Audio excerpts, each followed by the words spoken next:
Georgia slamming President Trump for his disgraceful phone call demanding that the Secretary of State of Georgia find enough votes in that state to overturn his election defeat. This as the president continues to lash out at lawmakers who refuse to play along with his scheme. For more on that, I want to bring in Republican Congressman Adam Kinzinger of Illinois. Congressman, thank you so much for joining us. You probably saw it that today the president tweeted this, and let me put it up on the screen and read it. The surrender caucus within the Republican Party will go down in infamy as weak and ineffective guardians of our nation who were willing to accept the certification of fraudulent presidential numbers, end quote. Is that how you would describe yourself, as part of what the president calls the surrender caucus?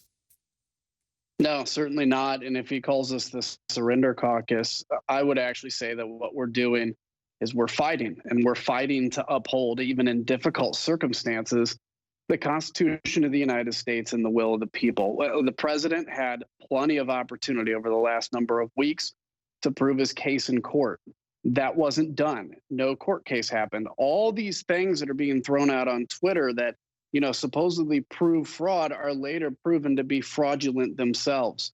And what we need to do now is to get away from this desire that some politicians have to just avoid the pain of having to tell, you know, their base or their district what they don't think they want to hear, and just tell them the truth. When the truth comes out, people will want to hear it. But when nobody's saying the truth, people are confused and they don't know who to believe, so they believe who they think they trust.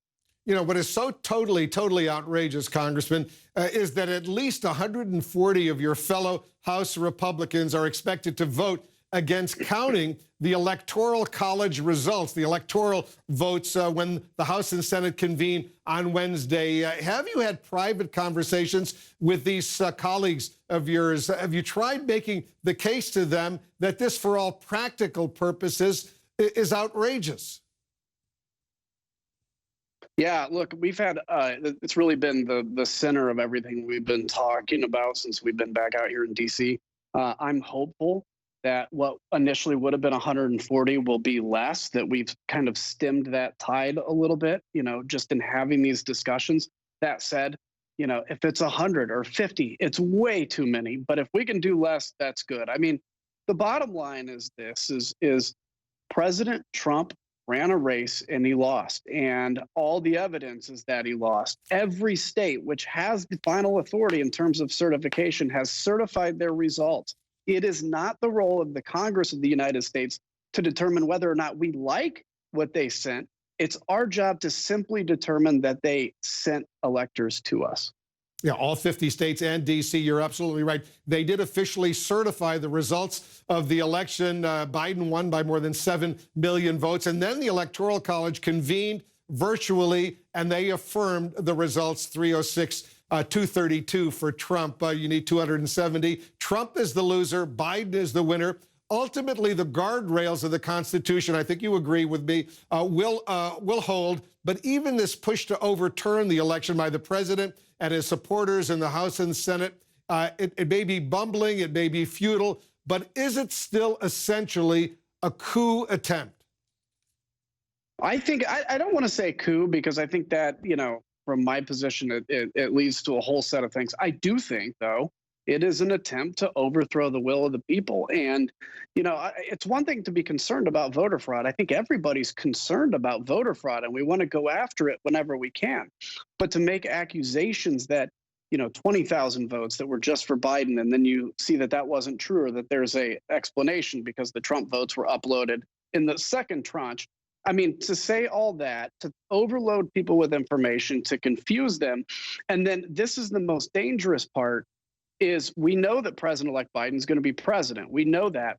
But the damage that is done to the trust in the institutions out here is what can be long-term or even short-term detrimental. It is the only thing that makes a constitutional republic work, is the understanding that we can have transfers of power and we can all trust each other with the will of the people. You know, when that starts being violated, it's damaging. What really worries me is the potential God forbid, for violence. So the mayor of Washington, D.C. Has now asked that the National Guard be mobilized tomorrow and Wednesday here because demonstrations are about to begin in favor of the president against the election result, and there could be some significant violence. How worried are you, and you're a military man, how worried are you that what the president is inspiring right now could lead to some significant violence, not only in the nation's capital, but around the country?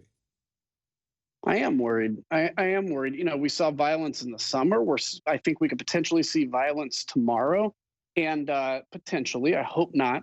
But what's happening now is people, instead of expressing themselves by making arguments or having discussions, are expressing themselves that way. What I get concerned about is you can go on Twitter where, you know, somebody has 500,000 or 1 million followers, and they're telling you that they know that Donald Trump won, and the government is, or the deep state, or the, you know, the Satanist pedophiles that QAnon believes runs the government, are going to overthrow your will. It's not totally irrational then to think that somebody is going to take that into their own hands. It's a major concern that the president knows better. Leaders out here know better. And it's much easier, evidently, to just avoid telling the truth because you don't want to get swamped by the Twitter mobs. And you would think the president of the United States would want to calm things down, but he's not doing that. He's doing exactly the opposite right now. Congressman Kinzinger, thanks for everything you're doing. We really appreciate it. Thanks for joining us.